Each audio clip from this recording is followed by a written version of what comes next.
Hello, you wonderful people, and welcome to the Blacktown Football Hour podcast. My name is Mark DePoli. This is episode Sydney FC for 2023. So glad to have you, and if I do say so myself, it's another fantastic episode, so stick around and watch the whole thing. What can you expect from the next hour or so on the Football Hour podcast? Well, first, of course, the volunteer of the week, then the small number of results that I can give you, because, of course, we did have a couple of games off this weekend. I wonder why. No match of the round debriefs to go through, that means, so my stint in front of you guys today will be brief, which is, for your sake, wonderful. Then you'll hear from some long-time members of Oakville United, a club who have been through so much in recent years, as they welcome back the simple joy of being able to play football on their home ground again. Then you'll hear from all four of our match of the round guests from this weekend, upcoming Ponds workers, of course, Winston Hills Bears from Hills and Greystanes from Granville alike. But before we do any of that, cue the intro music.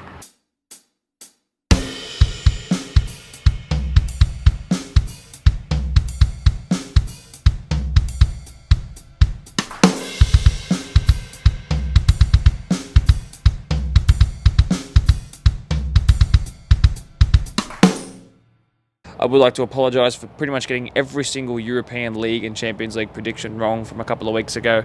Watching the games this morning and a couple of fixtures from the last couple of weeks. If you happen to put on any bets off the back of my predictions, I'm sorry for the money you've lost. Sincerely, I do apologise. Moving on, swiftly. Hope you all had a really good Easter weekend. I certainly did, whether it was a cultural celebration for you guys or just simply a 4 days off of work. I enjoyed it, got to catch up on plenty of football and a bit of sleep as well, which is great, so I hope you did too. Let's start with the volunteer of the week. This week's volunteer of the week was Helen Diakos from Mariong FC. A long-time member of the club, Helen spends countless hours of every single day of the week before and after work processing club registrations and making sure that every member of Mariong who is eligible to play on a weekend is on a team sheet. She balances her life as the club's registrar with taking care of her own family and, of course, her day job, which keeps her busy at the best of times. She's a mainstay at the club, constantly seen supporting teams on game day, whichever day of the week that might be, by the way, and she's happy to help people face-to-face with registrations and at the canteen as well. Helen Diakos of Mariong, it's a pleasure to have you within our community, and from the BDSFA to you, thank you. Let's get into some results. No Saturday games in the BDSFA, no Sunday games in the BDSFA or Women's Premier League, but come midweek, there were some games. I don't know why that was so aggressive, sorry, I take it back. But come midweek, there were some games. Australia Cup, as you might remember, as I warned you about last week. So, Quakers Hill Juniors had the small task of taking on Marconi, and they had a really great time, so I've heard, even though they lost 11-0. Moving on. Doonside then lost to Bonnyrigg 4-0 last night at Glendinning Reserve, but I can promise you that the crowds in both games were fantastic. It's a real credit to the community, the social media teams for building the hype around those games and getting people out there in their respective home colours, so green and white and sort of maroon and white of those two clubs. I'm really proud of those small inter-communities there. Well done for making it happen. In the Spartans world, as I get my page back, the girls played on Good Friday against Football New South Wales Institutes. The 14s were 2-0 winners. The 15s were 2-1 winners. The 16s lost 2-1. The 18s lost 2-1. And then the reserve grade lost 6-2, unfortunately. Before the men, also on the same day, played Hakawa away. The 20s won 2-0 before the first grade tied 1-1.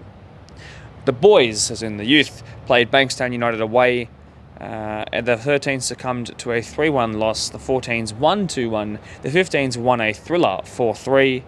Amazing game it was, so I've heard. The 16s lost 3-1. The 18s lost their momentum and lost 4-0, unfortunately. The final result I will tell you all about was in the Australia Cup. The men, St George, were here against Spartans on Tuesday night, same night that Quakers Hill Juniors were playing at Wanderers next door. As of minute 64, Spartans were down 3-1. Come minute 65, it was 3-2.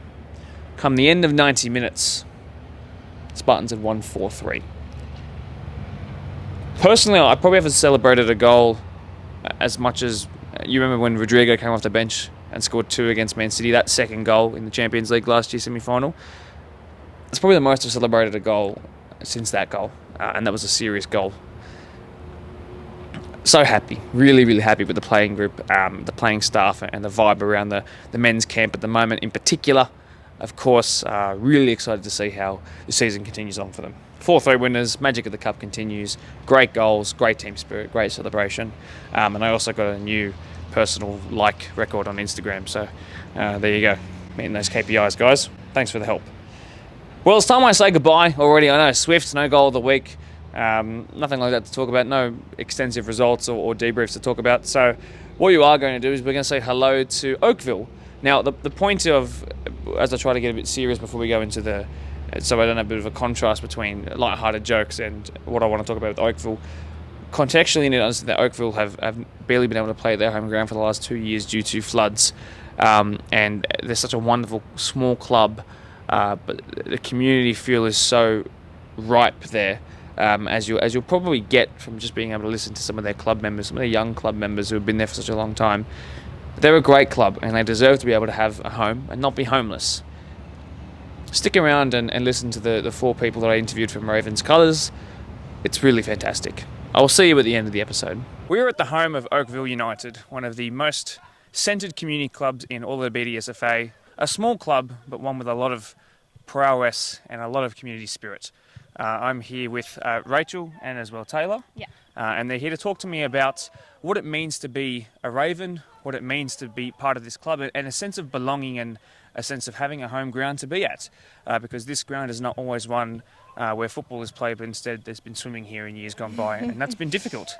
But putting away that sort of light mood, it's been difficult. And there's been a lot of people that have made this club tick, even when it seemed impossible, and that deserves the recognition on our podcast for this week. So I'll start with you with the microphone. Tell me about how long you've been an Oakville United player for, and just tell me a little bit about what it means to be a member of this club. Yeah, sure. I've been playing here for about 15 years now.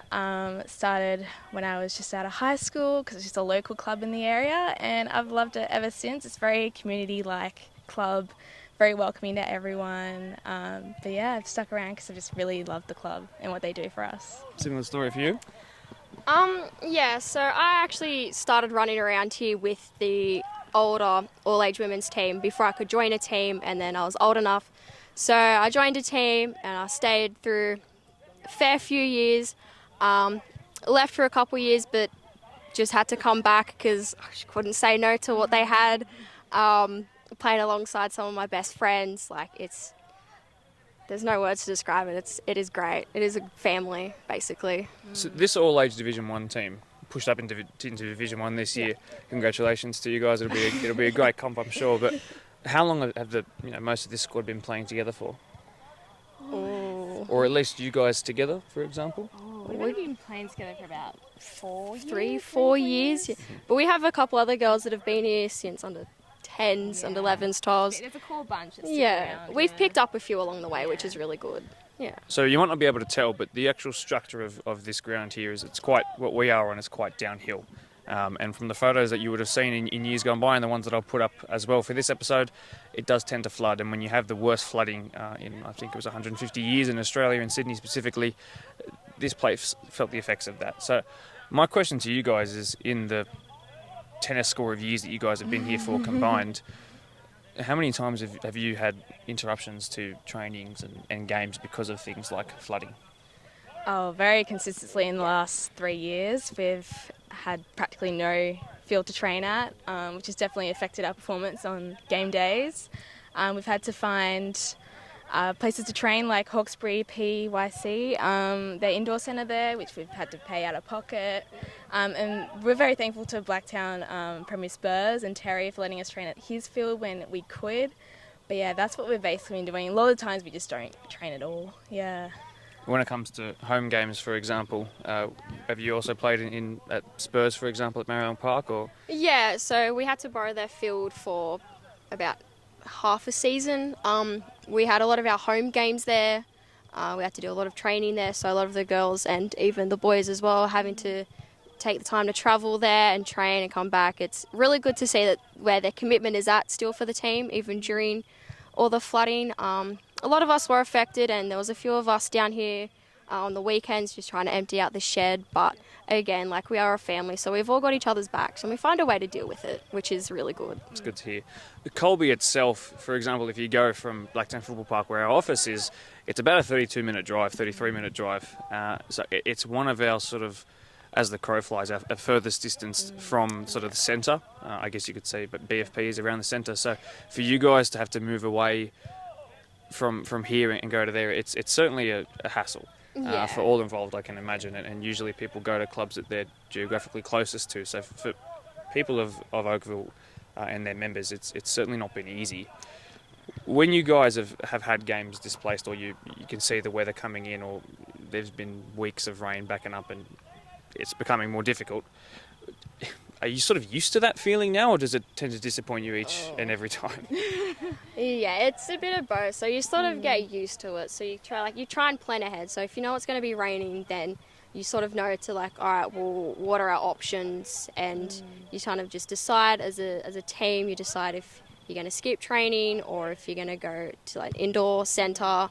You just got to take matter into your own hands and deal with it the best you can, really. That's very pragmatic to be at the point, but also unfortunate to the point that you know that what the warning signs are. So usually it's just training's off and people will sort of roll with that. But the fact that you're aware of what's around you it's pretty insightful, as much as it is difficult to hear. For you guys, I want to know, as a sort of junior members, or not even juniors, because you've been here since sort of you were into your teenage years, but you don't necessarily have an intrinsic connection to the club in the sense that you were born into this club, or maybe your parents played for this club. So what's actually kept you coming back, knowing that there is, that difficulty? What has kept you coming back? For me, I'd probably say the team, like, knowing that I'm going to be playing with the same girls. Like, we all get along really well. We've all got each other's backs. We haven't had any drama. Like, we're all here for fun. Like, and if we need to take it seriously, then we can. But we've got quite a good balance. So it's good to know that we've got a sisterhood going on. What about for you? I think just the committee in general. I'm part of the committee now for about 4 years, and the dedication that you see from only a small select of people who do it for the club is just amazing. And it makes me want to do that for everyone else as well. So that's what really makes us turn up every year. So as a committee member for 4 years, and obviously the most recent sort of whole year that went past was one where I don't think any home games were played. Maybe in the trial season, if you guys started early, but not very many home games at all. No. So what's that been like in terms of? I'm talking things like even emails and text messages that are sent. How frantic can that be when you're trying to decide as a committee? How do we make sure that these kids still get on the park? That can't be easy. No, it's definitely not. We often try and help out whatever club that we're using the field at. We try and run their committee or their canteen for the day, just so it kind of offloads the weight on their shoulders. But it's also, it's very frantic, especially we had a lot of night games last year because of all the rain. It was really hard to get team members to a game because it was just so far away or it was too late at night. It was just, very, very difficult for everyone. So who are some of the people that have been working around you specifically in that sort of committee space who deserve to have deserve to be talked about on this platform and people should know about them? It's been Justin and Erica and their son Seb.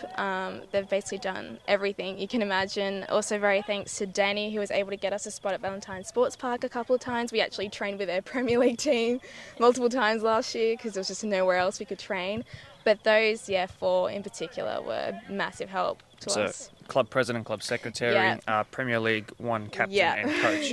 Pretty much. That order.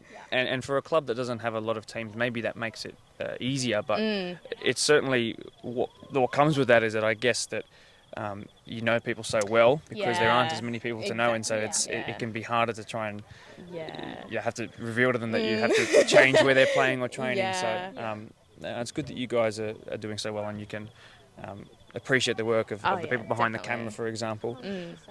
Let's talk about this year, yes. though. And things have started really well. It is starting to get cold now at this time of the year, but there's no rain that's really, as you can see behind us, really causing too many big effects on being able to train or play. So what's that been like? It's been different. The grass is the best it has in like 5 years. And all our lights are working, which is not normal. But we're really glad to be able to train down here this year, or at least to start off with. But yeah. And from your perspective? Well, we're starting to get back into the groove of things. Obviously, our first game was washed out, but so the comp has started, but we haven't had our first game. But we have our first game this weekend, so we're pumped for it. We're ready, and we have our girls down here training, so I think we're all excited to just get back into the swing of things. How satisfying is it just being able to train on the one pitch and not have to sort of worry about that? It is good because a lot of us, again, do live locally, so it's just easy to just come down here, train, have a good time. You know it's going to be a good night. It's just so much better to be able to be back at home, basically. Yeah. Just one of my final questions is about sort of that sense of community. Do you think events like what happened last year, and then, for example, at the annual dinner winning the Chairman's Award, so the club that was recognised as sort of the one where the community spirit was ripest and at its fullest, that sort of recognition from everybody else and the help that you guys received as well, is that warming to know that it's not just the Oakville community that's helpful, but there's clubs around you like Spurs and that are willing to help? And do you think that sense of community is growing with every passing year? Oh, it definitely is. Like it's always good to know that other clubs are behind us as well and that we are being recognised for our efforts. But of course, every club has their own struggles, so it's not just us, it's everyone else. But it is good to know that we've got support from everyone else. But Taylor was actually there that night, so Yeah. you know how it went down. It was with the floods, we kind of expect it this time around every year now. And last year we got a lot of help from Quakers Tigers as well. But yeah, well, here it rose up with a matter of like 20 minutes from down there to up here, so it's very, very quick. But yeah, we're just grateful that everyone came out to help us, and I think it does create that community spirit again, knowing that there's clubs to help us around. But the floods definitely affected our numbers in terms of players, so it was quite hard. We'll try and end on a 100% positive note, but do you think that being able to just play at the same place is helping you on and off the pitch, but particularly on it? Definitely. I think also mentally it helps a lot too, knowing that you're only around the corner and this is our field, we have all the equipment that we need here, and it's just a lot easier. Yeah. Fantastic. Difficult to encapsulate exactly what it means to have great community spirits, but certainly the people of Oakville are ones who do it best. That's why they won the Chairman's Award, of course, and I'm so grateful to you two for being willing to take some time out of your personal lives and chat to us. I wish you the best of luck, and hopefully the rain does, of course, stay away. Thanks again to all the members from the BDSFA to Oakville United, specifically to you guys standing here as long-serving members of the club, and of course you on the committee as well. Taylor, you guys do something really wonderful. I'm hoping that this sort of, the message that people get from this is somewhat inspirational, and I think they can be appreciative of how good some other clubs can have it, and perhaps even be ones willing to lend a helping hand the next time something might happen. But best of luck for the season. Thanks so much again. Thank you. We're still here at Colby Park. This time we're talking to a different set of players, Mitch and Nathan, from now their reserve grade, but from last year's All Age 3. They've got a particularly awesome story to tell you about their progression through the 2022 season, but it wasn't an easy one, and it's a pretty unique one. So we're here to sort of delve into that and learn about what they've learnt and how that's going to help them this year achieve what they want to achieve. So first of all, thanks very much for joining me. I really do appreciate it. First time since you guys have been on since the sort of ins and outs episode that we did a couple of weeks ago. So great to have you guys back already. Talk to me about last year, your involvement, and what division you guys were playing in. Yep, so last year was my first year back at the club since juniors. I come into the team coaching the All Age 3s. We started the season pretty poor, lack of numbers. Had trouble finding anywhere to train. We'd train whenever we could down here, as everyone knew about the floods. Pretty much at one stage throughout the season, we were kayaking over the field as a laugh. Towards the end of the season, we ended up making the grand final, come back from 2-0 down to 2-2 and lost in the last minute of extra time. This year we brought in a few extra players, including Nathan, our captain this year. Built the squad up, working well with the Prems, with Danny and the squad, and I think we're going to give it a good crack. Nathan, as a new member of the squad, knowing that these guys came from all age threes last year and now they're up at Premier League reserve grade level. Are you surprised and are you impressed with how professional and how serious they're taking the training and game day? Is that something that you've come to like? Yeah, I mean, the boys, I watched a few of their games last year, and it's definitely a step up, and they know it. And we had a good start to the season, and we're just going to continue that. Our trial games were good, but yeah, we're just going to look forward to keeping our stride strong and working on the teams as they come.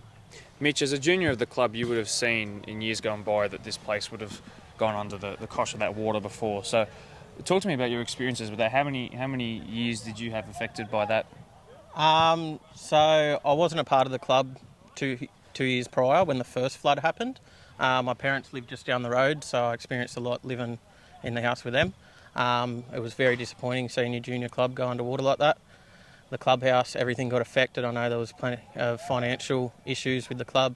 It's good to finally get back down here. Hopefully we get some good crowds and bring it back to how when I was a junior, I used to have everyone up on the hill cheering and screaming for the Ravens. With the squad last year, to see them come through such a serious difficulty, I know that there were issues with commitment and sort of numbers getting to trainings and the games. Yep. But obviously you found it hard to find a home, and that's hard when you don't have a home. Yep. Talk to me about how you guys managed that. Well, Blacktown Premier Spurs helped us a lot. We had a few training sessions out at Mariong at their field. When the field was capable of being trained on, we did train, albeit very sluggy, very heavy underfoot, but we definitely had no home games, which was disappointing. But yeah, plenty of help from other clubs in the area. So no home games. No. You can't really build a home ground advantage with that, can you? So what did you consider home come last year? Mariong Oval. Yep, Yeah. Mariong Oval. So was it all home games played there? All home games were played there, yeah. So it wouldn't have felt like home though, wouldn't it have? No, definitely not. Tell me about, you get to the point of the season where you guys are doing really well and you make it all the way from a semi-final to a grand final, and obviously that one's not going to be flooded out on the synthetic of Blacktown Football Park, but how was it to know that from the start of the season when you were struggling to get numbers, struggling to not have this be a swimming pool, you guys came so far in such a short amount of time? How did you guys do it? Just a good camaraderie in the boys. Everyone come together, stuck together. Although we weren't training a lot, the boys that did turn up were getting there before games. We were pretty much working on the run the first half of the season. By the second half of the season come around, everyone had grouped together and had a good understanding of the style we wanted to play. And it all gelled towards the end, albeit first half of the grand final was a bit weak, bit disappointing, but yeah, I was pretty happy with how the season finished up. I think considering that you guys were down 2-0 in a grand final, you came back to tie it at 2-2, and even though it might have ended with a crazy sort of Instagram-worthy story where something just happened and it just went wrong. Yeah. The fact that you guys came down from 2-0 was kind of the story of your season in a whole lot of ways on and off the pitch. It's just that comeback and that strong mentality. So that should absolutely be to your credit. I want to know, was there a feeling of, obviously there was disappointment, but was there a feeling of, geez, we've done well considering everything that's happened to us this year? Yeah, I was very proud of all the boys finished up the season. At the start, there was a bit of a dampen in the mood. I know a lot of the boys were disappointed that we weren't getting training sessions in. A few of the boys had come back from a couple of years off, so they struggled with injuries, struggling to get fitness. By the end of the season, it was a pass mark, I thought, even just to making the grand final. Let's talk about this year now. You've had the home ground to train on. You guys have taken your commitment and your training to the next level, up into the reserve grade now. And we'll hear from Nathan as well, but have you noticed that step up in that sort of professionalism, and has it been aided by the fact that you can actually train on your own home ground? Yeah, the boys have really lifted another level. I made sure at the start of the year that I sent a message out to everyone saying how hard it was going to be and the lift in performance that we needed, how committed we needed everyone to be, and everyone's really come on board with it. We lost a couple of players early on because we had too many numbers, and it come down to who was going to be the most committed. Fortunately, they've gone to other clubs and still been able to get game time. But yeah, all the boys that are here are committed 100%, and it's good to see. Too many numbers is a phrase that certainly wouldn't have been used last year, so that's a good headache to have rather than where we're going to play our home games, certainly. Nathan, from your perspective, and just to wrap up this, I know I've been asking Mitch the majority of the questions, but it's good to hear from someone who's fresh here. What's the sort of vibe like in training? And have you noticed that the players are just happy to be there and happy to compete? And is that something you're happy to be a part of as well? Yeah, the reason I sort of back to this club, I started here, and then it was these bunch of boys watching them play. We've grown up together. We've really had a strong bond previous years, just off the field. So it was an easy sort of just come in and just play with the boys. Each training session's been a blast. Everyone digs in for each other. It's good mateship, and that's sort of the reason why we're all still here and wanting to train hard and play together just for each other. We're just starting to show, and it'll keep improving through the years. So yeah, I'm just looking forward to seeing how we go continuously. Fantastic. If there's anything that we've gauged from Oakville this afternoon and into the evening, it's that certainly this club is one where community is so important and camaraderie is important, not just within individual teams, but also within the entire club or even the entire, for example, Premier League squad. So it's great to have people who are Oakville juniors come and talk to us about their time and how the last 2 years of floods have affected them, and now where it's put them mentally, and to know that it's in a much better place. So thanks very much for joining us. I really do appreciate it. Once again, an excellent segment on our podcast, and we'll catch up to the next section now. I'm joined by Ellie and the prodigal son who has just returned. Ponds feature in our first deployed Premier League match of the round in a couple of weeks. This weekend, I'm very keen to see how they go. They've had a tricky start to the season, but we know of their quality, so let's hear about why they've had a 5-5 draw and a late 2-1 win so far. I'm joined by Ellie and, of course, Blake Skerr, one of the best coaches in the league, and, of course, the PL1 Player of the Year last year and top goal scorer. Guys, thanks very much for joining me here late on a Tuesday night. Appreciate it. Thanks for having us. Good win by Spartans. So. Yeah, it was. We've just come away from Spartans coming back from winning 3-1. They were down 3-1. They've won 4-3. Pretty good. A little bit wet from the celebrations in the change room, but we're going to move on. Guys, 5-5 draw to start the season. We had a 0-0 here in the match of the round. I just want to know, was that one of the best games you've ever participated in terms of entertainment? I wasn't there. Yeah, no, you weren't. I'll speak about it. Yeah, well, we didn't have Blake signed up by then. It was a bit of a shock, but look, we basically had a pretty interrupt. We played champions. We got through pretty much along. So we had a lot of the boys from last year didn't come back till like about 3 or 4 weeks before comp started. So, and we've had a couple of boys went overseas, did their trips and stuff like that, and a couple of injuries. Our back line's like a bit cluttered at the moment. You know, I mean, a lot of the older boys are injured at the moment and not there. So it was, a couple of changes, but the young boys that came in did a good job. But East Craig was just very hungry. They've stepped up to the first comp, and they shocked us a bit. A lot of set players, a lot of good headers. It was end-to-end game. Look, at the end of the day, both teams could have won that game easily. A lot of goals got missed. But, just one of them games. It was and I'd give it to East Craig. Very good team. I think they'll make the top 5, is it? That makes it 3-hour comp. So... Mm-hmm. So I think they'll be one of the teams that will be up there. Blake, lovely to have you back, mate. Welcome back to the BDSFA space. Here, we can give you the mic. You get the privilege of holding it. Why are you back? Oh, as I said earlier, mate, you can take the boy out of Blacktown, but you can't take Blacktown out of the boy. Very good. And to score, I would imagine off the bench. Did you start? I did not start. I'm not a starter anymore, so I got to earn the spot back. Well, you did pretty well to score to make it 2-1 against Parkley, and what I've heard is the last kick of the game. So, good feeling for you to come off the bench and do that? No, it was good. Like a dream, mate. Like a dream. Very good. Now, ahead of the match of the round, we've obviously done some ins and outs transfer talks before in podcasts gone by, and obviously I mentioned you guys at the time, and I mentioned how you'd left. You're back now, but you've also made a couple of new signings very recently. What are you willing to reveal, Ellie, about who's come in? It doesn't matter. Everyone will find out soon. But yeah, we've got a couple. We've got an ex-A-League player that's come into our team. Obviously hasn't started with, but hopefully we'll get him off the bench this week, his first game. And then we've got a couple of ex-Spartan boys that are signed with us as well. Still haven't played, but hopefully if we get them fit enough for this weekend, should get a go. We've just got Blake back, so see what happens if he'll get a start this week or not. But trying to get everyone back, but we've got a lot of our defence still out. Matty Hubbard's out, Brendo's out, a lot of experience out there. Lachlan just came back as well. Nixon just came back from his overseas trip, so we're still a lot of injuries. Still haven't gelled yet. It's gonna take us, I reckon, 2-3 weeks before we get that click in that right 11 that's meant to be playing.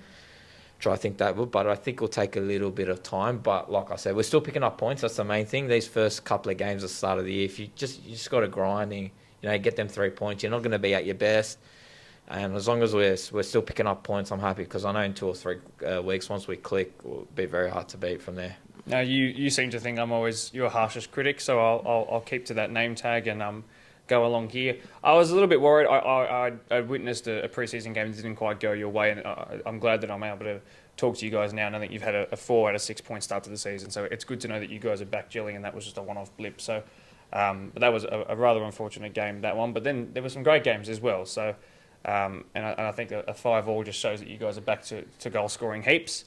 And once you get your defence back, I'm sure you'll be back to what we know that you are capable of. You finished last season better than you started anyway. Yeah. You didn't start like a house on fire on top of the table. You finished there, so that's where it's most important.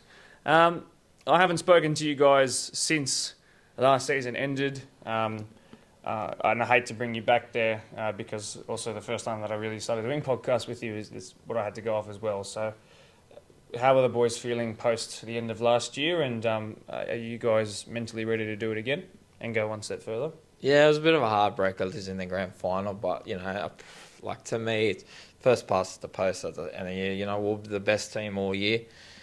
And like I said, we finished. We won the comp like the normal league, but obviously here in Australia we play a semi-final and grand final and stuff like that. So obviously on the day, Doonside were better than us. We just didn't show up and got on them. They took out the comp, but we've last 4 or 5 years we've been up there. Minor Premier, club championships last year as well, and our reserve grade didn't go that good. So that's just how good our first grade was. So there's a lot of positives, and I think we've strengthened our team a lot this year, attacking wise especially. We've obviously lost, we lost Rivaldo. Obviously know about him. A couple of tough decisions that we had to make, which happened, but. Other than that, most of our core group is still together, and we've added 4 or 5 new first graders that I think will strengthen us and keep the boys on their toes. But other than that, the motivation's there. We're ready to go again. We want to clean out everything. We're going to club championship, minor premiership, win the comp. But like I said, I think this year's comp's even stronger than last year. So we just got to get to the just got to get there again. Very last question, Blake, just because we're keeping these to about 7 to 10 minutes this year because there are so many match round previews to get through, which is a great thing.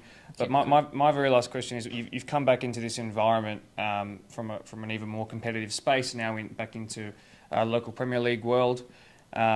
What's your headspace like around playing football? Is it back to enjoying yourself, and how's the environment been so far for you?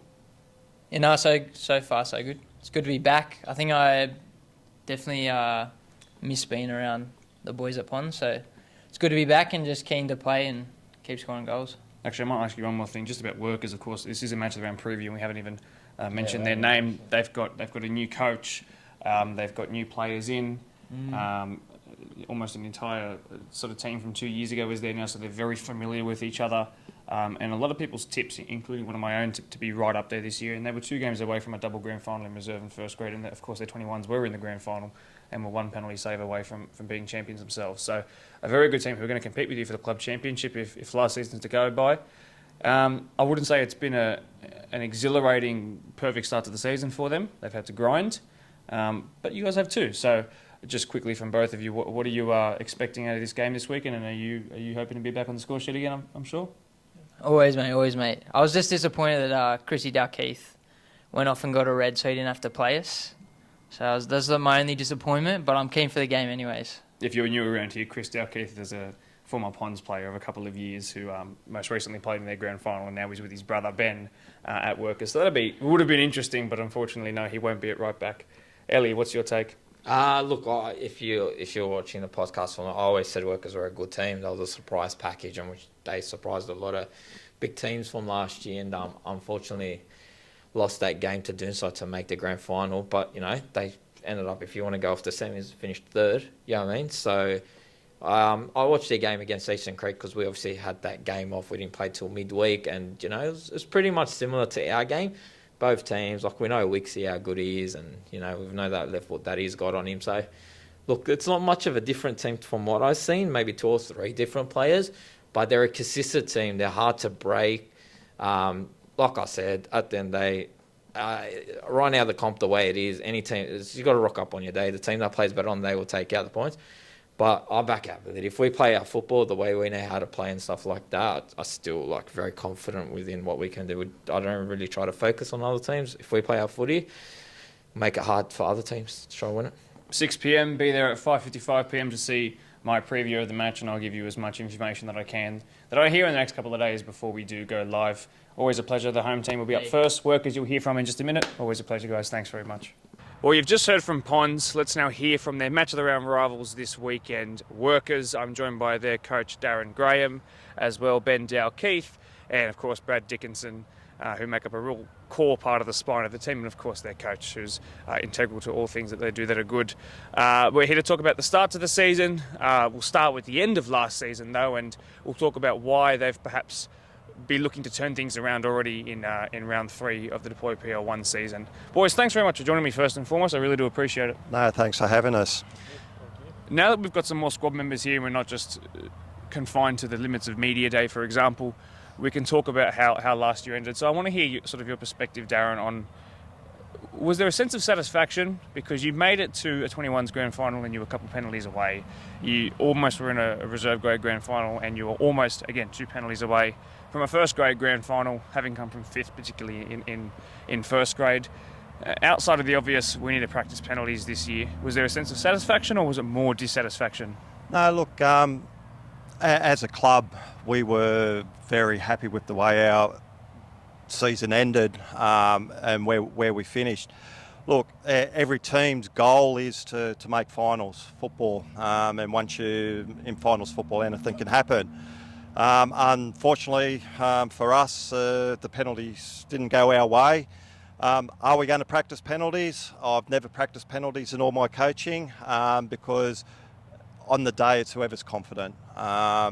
You can have 5 penalty takers at training, slot every penalty, and then on game day, nurse set in, don't want to take penalties. So I've never practiced them. I've never made my teams practice and run the football gauntlet.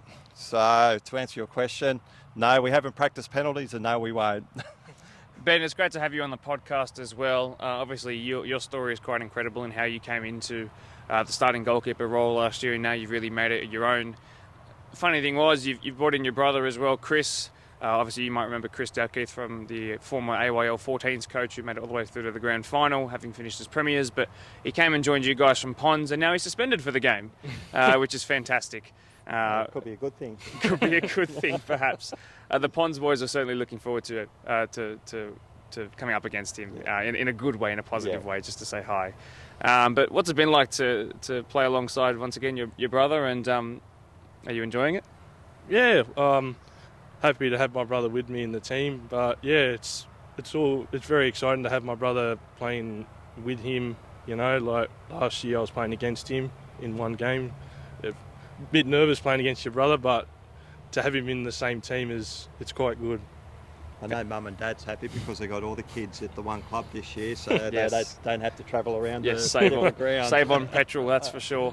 Brad, I'll get that mic into your hands now. So you've been involved in how the season started already. I saw you here up against Quakers. It hasn't quite gone your way. It's been 1 point from 6 so far, and as the club as a squad captain, I believe that's sort of what your unofficial title is. Yep. Because the captaincy is a bit different, which I'll get you to explain a bit later. But as the sort of squad captain in the first grade space, 1 from 6 isn't what maybe you would have expected or wanted. So what's been going wrong, do you think?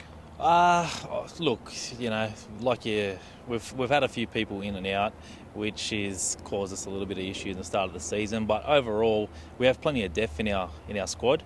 So anybody that steps up into first grade, really, we should be still able to do the job. You know, we've got very even sort of quality across the squad. So with the first game against Quakers, I don't know, we didn't show up. They sort of just got onto us quickly, banged a couple of goals, and we just weren't there all game. But then the second one, Eastern Creek, I didn't think we looked too bad. We dominated probably majority of the game. We were 4-1 up at one stage with about 20 to go.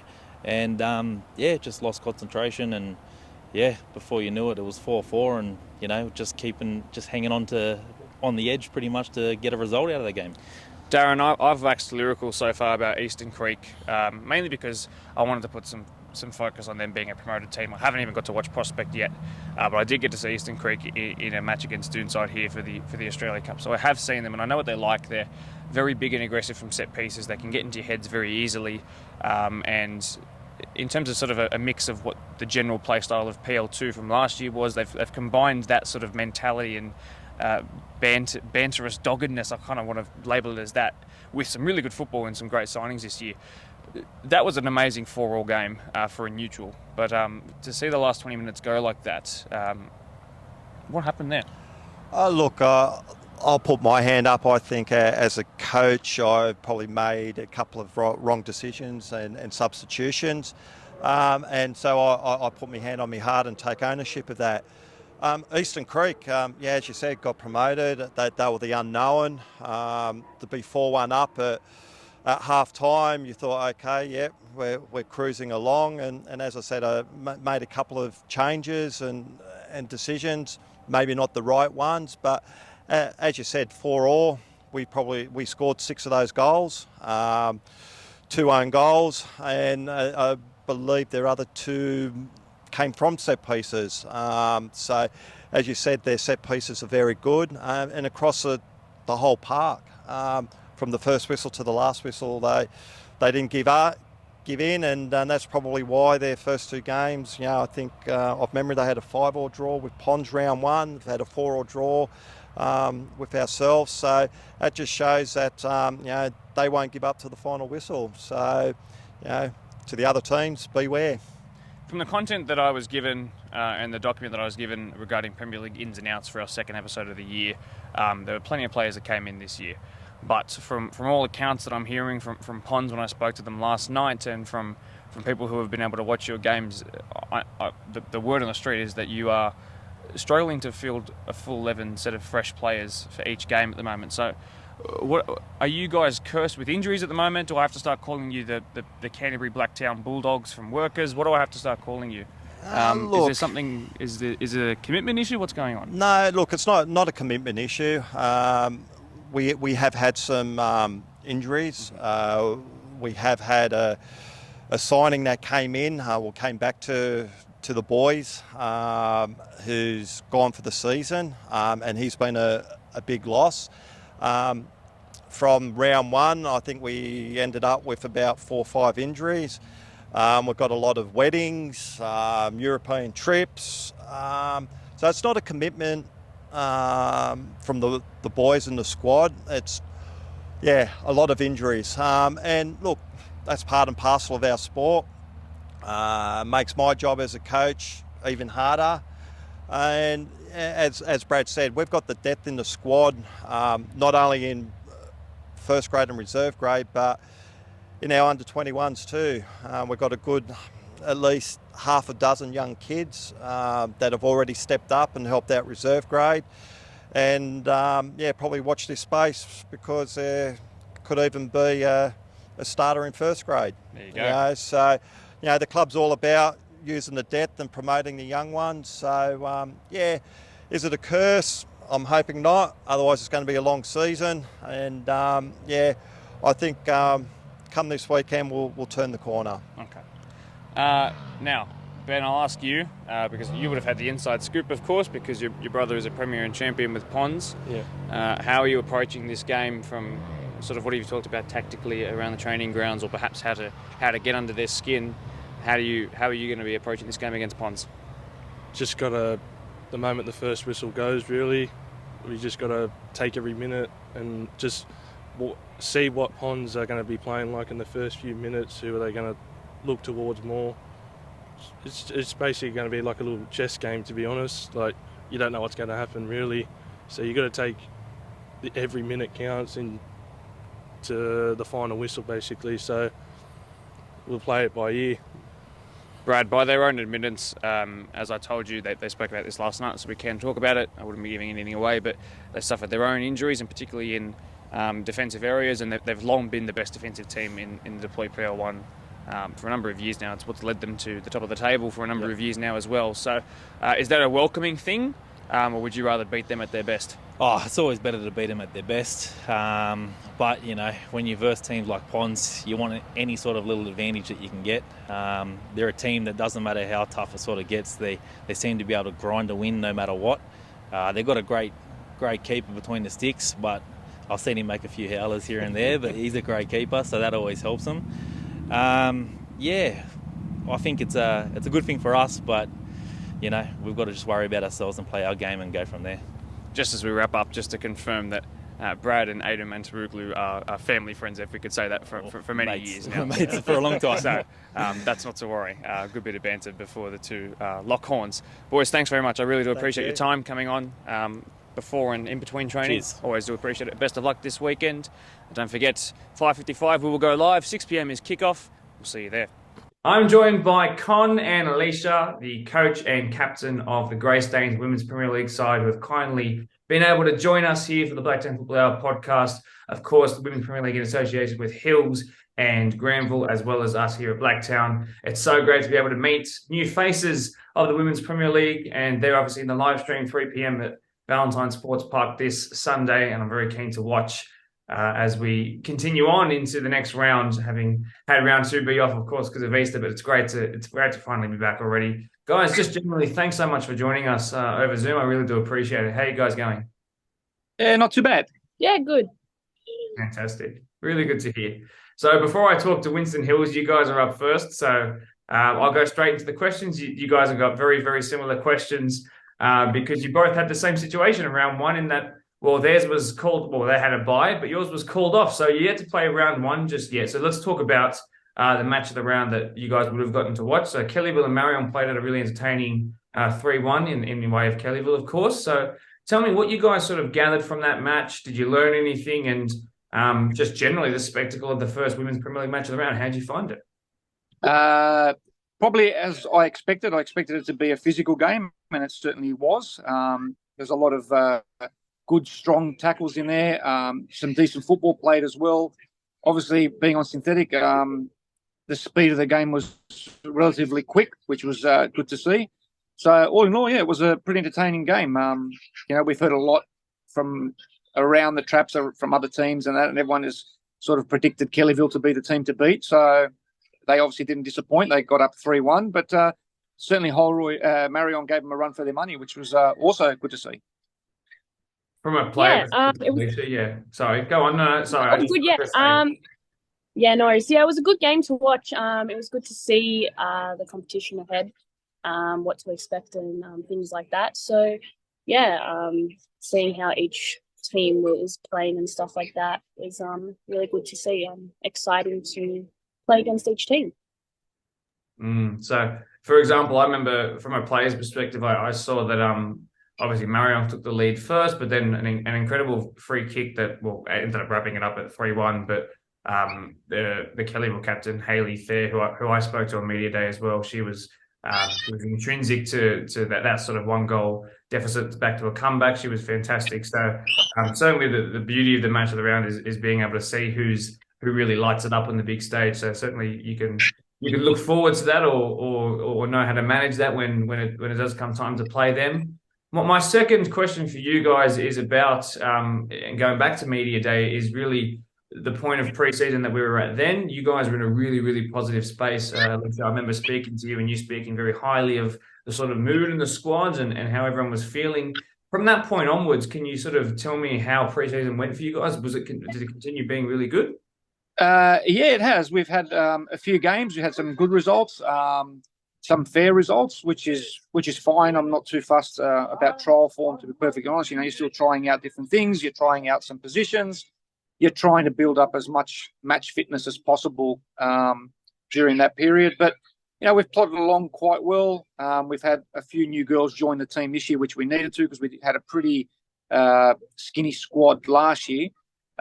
So we've certainly had to gain a couple of players, which we did. And so just trying to get the new girls to gel in and that's still going to take some time. I'm not expecting sort of to hit our straps for at least another month or so before we start to say, okay, I think we can now play at the level we're capable of playing. So we might be, notorious slow starters, I think, in this comp, but all in all, still happy with the way we're going.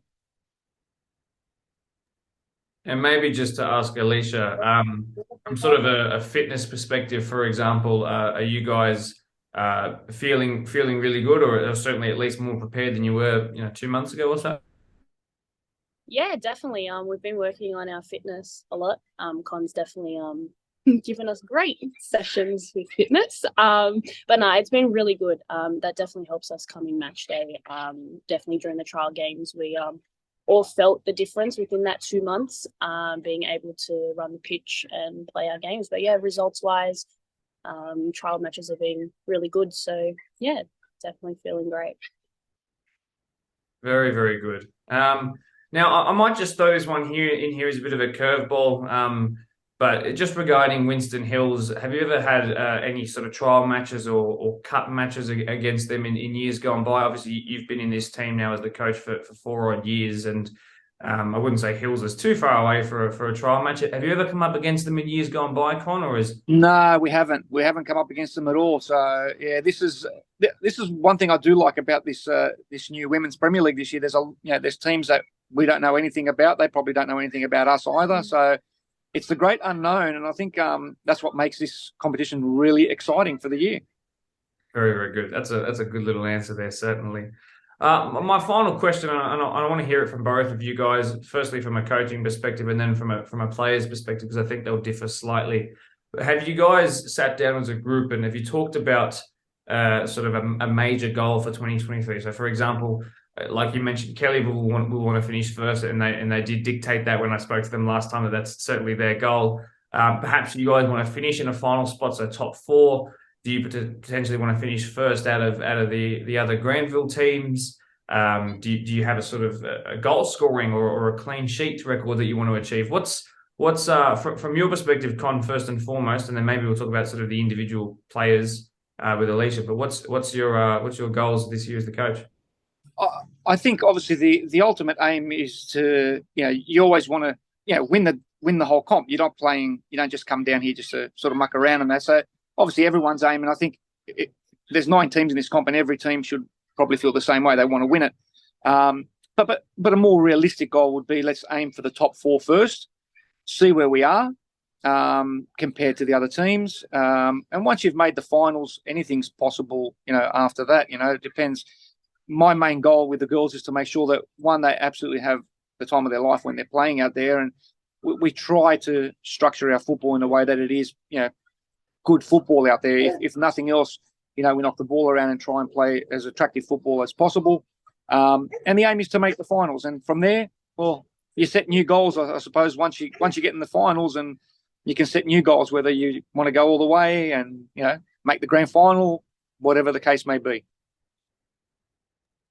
Yeah. And I guess we can I guess we'll probably be reassessing the goals more than likely on a monthly basis, depending on how we start the season, where we're at, how we find ourselves progressing. The better you're progressing, the more the higher the expectations are. So I suppose right now it's to make the semis and then go from there.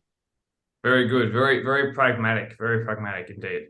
Alicia, and for you, is there anything you want to achieve? Is it maybe in terms of its sort of maybe it's less tangible than results, but is it your impact as a captain, or is it how many let's say how many how do I sort of say this, maybe appearances, but that's hard for a captain certainly, but any sort of personal goals for you? Personally, I would say, as a captain, just making sure that the vibe around the team is always positive. That's obviously our main goal, having that fun environment, but also playing, like Con mentioned, attractive football. That's what we want to do. We definitely want, we would love to make the top 4. That is obviously our aim. And coming to the finals and stuff like that, if we could make it, that'd be great for the team, for the girls. But yeah, mainly our main goal is, making sure everybody's having fun, everybody's, getting along, and just enjoying, football. And that's, at the end of the day, that's what you want. And I've got to say that as a coach, you hope and that you have a captain like the one I've got in this team. You really do hope that she leads by example, hard worker, always puts in the effort, and certainly leads a team amazingly well. Thanks, Con. Very good. I've actually really enjoyed this chat, guys. Very wholesome, and I think you guys will be very much welcome guests back on when you are featuring. I'm certainly not going to avoid you by any chances. You guys have been fantastic. Great to meet you, Con, specifically. Alicia, good to see you again. Wishing you guys the best of luck. I won't be covering your game. It'll be it's the home game of Winston Hills again. Winston Hills, yep. It's a Hills officiated game in that sense. So I'll be watching, but best of luck to both of the teams, of course. And thanks Thank you very much. Thank you. tonight. Really do appreciate it, guys. Thank you. Thank you. I'm joined by Coach Jason and Vice Captain Maddie of Winston Hills Bears, a Hills District club who are in, of course, our Women's Premier League, and they're hosting at Valentine Sports Park our Women's Premier League match of the round this Sunday. Very keen to see how it goes. Like Greystanes, they had they didn't have a game in round one. This was because of the bye for them. It was a washout for Greystanes. So it'd be great to finally see how they go. But guys, thanks very much for joining me. How are you guys feeling? Good. Yeah, really good. Thanks. Yeah, excited. Welcome to the podcast, and I hope you guys have a good debut on. So I'll get straight into the questions, and I can't wait to hear what your answers are. So you guys had the opportunity to watch round one. You guys weren't playing, so that means you could have watched it live, of course. So what did you make of the first match of the round in terms of the occasion, the football, and what did you learn about both Kellyville and Mario? I'll let you answer that one. Yeah, it was really good to see the two new clubs playing against each other that never played before. It was really good to see Marion score really early. It was really surprising, actually, because Kellyville's been quite dominant for a long time now. But Marion they held their own. I thought they were quite good in the first half. Probably slackened off a little bit in the second half, but Colts are still what everyone thinks. They'll be favourites, but not as clear favourites, I don't think. Yeah, no, I think I agree with that one. It was good to see them put up a good competition against Kellyville, with Kellyville being a stronger team throughout the comp the last couple of years. I think giving them, more of a competition this year was something that I think they were looking forward to as well. So to see Marion come off the back of their season last year and then bring it into this year, I think it was something good for them. So, it was good. It was good to watch. As Jason said, it was good to see them score first. And just kind of take it throughout the game and give them a good competition. So there was some real quality in those Kellyville players, and we can obviously tell straight away that they're plenty of ex-MPL experience at youth and senior level. So that definitely shone through in the end. That's what they got. That's why they got 2 goals up and ended 3-1, of course. But let's focus specifically on you guys now and how the rest of preseason panned out. So from the point of media day, so on about 8 to 10 weeks ago now, you guys were right at the start and you were looking to rack up some trial games, for example. So can you tell me about from that point when we spoke sort of 2-3 months ago, how things went from there, and are you guys feeling even better than you were back at that point as well? I think so. Definitely. Yeah, we didn't have a lot of trial games. Ground availability for us was quite hard. But the ones that we did have, we were successful. We learned a lot from them. We played some very stiff competition from the Northwest competition. So we've got a very much a new squad. We lost over 9 players this year from last year due to family and work. So we're very much on a rebuild phase. So we've really had to get enough sessions together so we know each other and get our game coming forward ready for this season. Yeah, absolutely. I think with also being a bit of a younger squad this year, we had a pretty big recruitment drive, as Jason said, losing quite a couple of our more senior players from previous years, kind of trying to fill those positions wasn't as difficult as I thought it would be. We had a lot of interest with some of our younger girls coming up from youth and Division 2, which was really good to see. So I think off the back of that, the trial games was something really good for us as well, to kind of give us an opportunity to mesh with each other and to kind of just get us out there and see what each other's skill and abilities like. So it really, it paid off having at least the trial games that we did have. So very good. Very good. Good to know that just being able to say Women's Premier League has that kind of pull, and the numbers and interest that you guys have, it was very, very good. So that's awesome to hear. In terms of the squad, how it's looking now and ahead of what is essentially your first round, but round 2 this weekend, can we expect a full squad? a healthy squad who are excited to go as well? Absolutely, yeah, for sure. Yeah, we've got a full squad. Actually, the buy sort of helped us because we had 3 or 4 girls out go to Melbourne for the Formula One, so it's actually worked out pretty good for us. You went as well, yeah. Surprise, surprise. Yeah, so we're actually got a full squad, fully fit, and we're actually very keen to play. Girls are really keen, just itching to play. Yeah, it's good. Kind of coming off, obviously, a bit of rain that we've had, and obviously Easter as well. We had the break over Easter, so that was something that, and obviously not having the first game, that gave us the week off as well. But I think in a way, it's almost given us a little bit more time to prepare, having that break as well. So obviously not playing round 1 and then Easter, it's given us opportunity to touch up on a couple of things and get some good solid sessions in as well. So benefited. Good to hear. Oh, sorry, I just missed that last part.